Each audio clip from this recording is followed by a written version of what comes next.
আমাদের ডাক্তার মিজানুর রহমান আজহারী কি বক্তব্য রাখলেন শুনুন আপনারা সব। অবাক হবেন আমরা যখন তাফসিরের ইন ডেপথ তাফসিরে যাব, ভিতরে ঢুকবো, আপনি অবাক হবেন যে 3000 বছর আগের সেই উপদেশমালা কিভাবে মডার্ন টাইমের সাথে এত প্রাসঙ্গিক হতে পারে।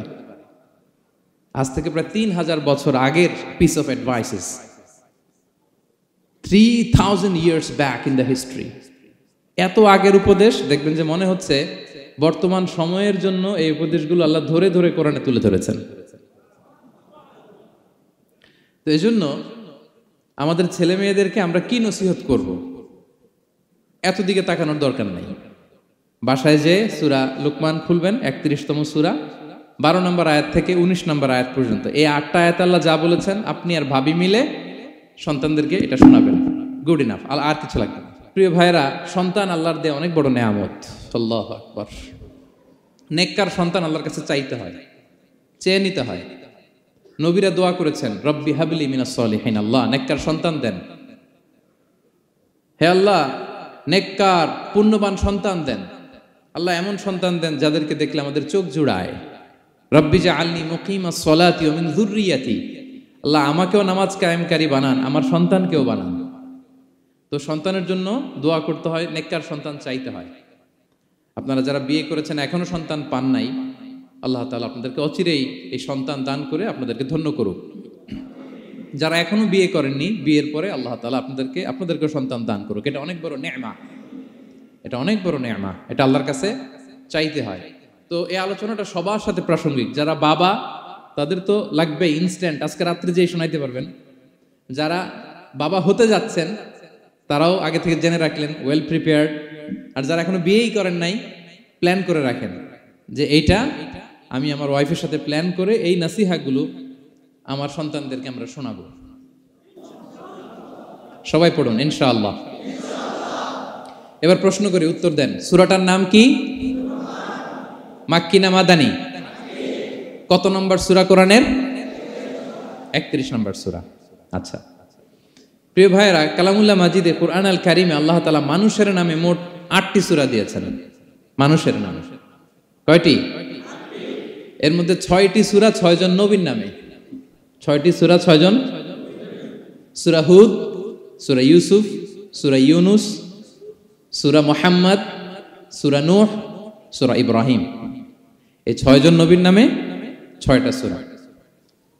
আর মানুষের নামে মোট 8টা, নবীর নামে গেল 6টা, আর রইল কয়টা? 2টা। আল্লাহর প্রিয় ভাজন একজন বান্দা এবং একজন বান্দি নামে আল্লাহ আরো 2টা সূরা দিলেন। আল্লাহর প্রিয় বান্দি মারিয়াম আলাইহিস সালাম, ঈসা আলাইহিস সালামের মা, ওনার নামে একটা সূরা আছে না? কি নাম? সূরা মারিয়াম। আর আরেকটা হচ্ছে এই যে সূরা লোকমান, উনি কিন্তু নবী না।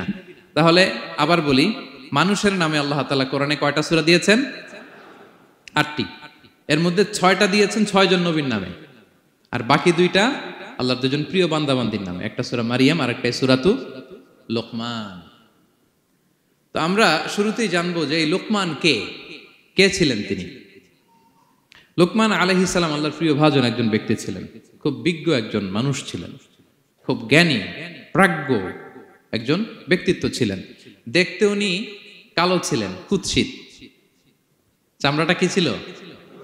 কালো, ব্ল্যাক। তার মানে ব্ল্যাক হইলেই কাউকে ছোট করা যাবে না। কাজী নজরুল বড় সুন্দর লিখেছেন, কালো আর ধলো বাহিরে কেবল, ভিতরে সবাই সমান রাঙ্গা, কেটে দিলে রক্তের রং। যে কালো রঙের তার রক্ত, যে ধবধবে সাদা তার রক্ত লাল। তাহলে ব্ল্যাক হইলেই কাউকে ছোট করা চলবে না। সাইয়েদনা লুকমান আল হাকিম কুৎসিত বর্ণের একজন মানুষ ছিলেন, খাটো একজন মানুষ ছিলেন। কোথায় থাকতেন? মিশর, সুদান, ইথিওপিয়া, যেটা আগের নাম ছিল হাবাসা, এই রিজিয়নে। কেউ কেউ বলেছেন মিশরের কোন একটা এলাকায়, কেউ সুদান, কেউ ইথিওপিয়া। তো রিজিয়নটা কাছাকাছি। কি করতেন? কোন কোন মুফাসসির বলেন তিনি দর্জি ছিলেন, দর্জি।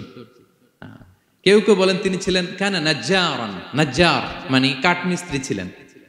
আবার কোন কোন মুফাসসির বলেন তিনি ছিলেন রাইল গানাম, মেষপালক। বেশিরভাগ তাফসিরে এসেছে তিনি মেষপালক ছিলেন, ছাগল চড়াতেন, যেটা নবীদের পেশা ছিল, দায়িত্ব ছিল। ওনারা ছাগল চড়াতেন শুরুর দিকে। আর ভিডিওটা অনেক করে শেয়ার তো করে দেন। লোকমান হাকিম তিনিও আগে কাউকে ছাগল চড়াতেন করে দিবেন এবং তিনি শুনে দাস তাদের ছিলেন। জীবন লক্ষ্য মুক্ত জীবন তার ছিল না। কিনা তিনি একজন মনিবের আন্ডারে তার ছাগলগুলো মরুভূমিতে যেয়ে কি করতেন? চড়াতেন।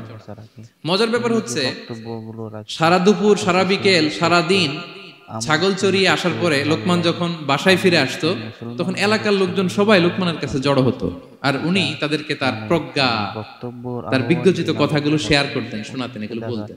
এগুলো দেখে লোকমানের মালিক অবাক, কিরে আমার কাছে এলাকার কেউ আসে না, কিন্তু আমার দাস দেখতে কুৎসিত কালো, এই লোকমানের কাছে সবাই এসে ঘিরে থাকে, কি ওর কাছে কি পায়, কি আছে ওর কাছে? তো শ্রোতাদের কয়েকজনকে ডেকে বলল, ঘটনা কি? তোমরা সবাই লোকমান সন্ধ্যাবেলায় ফিরে আসলে তার পাশে জড়ো হও কেন, কি পাও? তো তারা বলল, আপনার দাস লোকমান, এটা সে সাধারণ কোনো মানুষ নয়, সে অসাধারণ মানুষ, সে এমন কথা বলে এগুলো শুনলে জীবন পাল্টে যায়। সুবহানাল্লাহ বিহামদিহি। মালিক বলে, ঘটনা কি? আমি ওর মালিক, কই কোনোদিন তো এরকম ওর সাথে কোনো কনভারসেশনে যাই নাই, কথা হয় নাই, আমি তো শুনি নাই, দেখি আজকে চেক করে দেখি কি ওর এত বিজ্ঞতা, এত জ্ঞান, এত প্রাজ্ঞতা কিসের, দেখি। তো আজকে সন্ধ্যাবেলায় ফিরছে, উনি বলতেছে, ইয়া লোকমান ইযবাহ লানা শাতান, একটা ছাগল জবাই করো, ওয়া আখরিজ মিনহা আতিয়াবা মুদগাতাইন, এবার এই ছাগলের সবচেয়ে শ্রেষ্ঠ দুইটা অঙ্গ কেটে নিয়ে আসো, যাও। ফাআখরাজাল লিসান ওয়াল কলব, লোকমান যে ছাগল জবাই করে ছাগলের জিহ্বাটা আর কলব, হার্ট, এই দুইটা কেটে নিয়ে আসছে, বলতেছে এই দুইটা শ্রেষ্ঠ। বলছে আচ্ছা ঠিক আছে।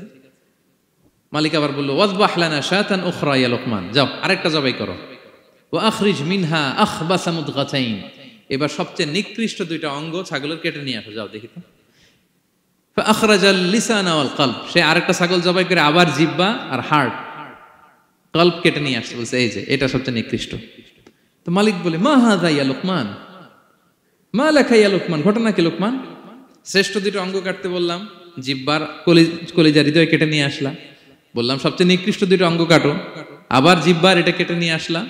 তো লোকমান বলতেছে, জিহ্বা আর হৃদয় যদি শ্রেষ্ঠ হয়, কলব যদি শ্রেষ্ঠ হয়, এর চেয়ে শ্রেষ্ঠ অঙ্গ আর হতে পারে না।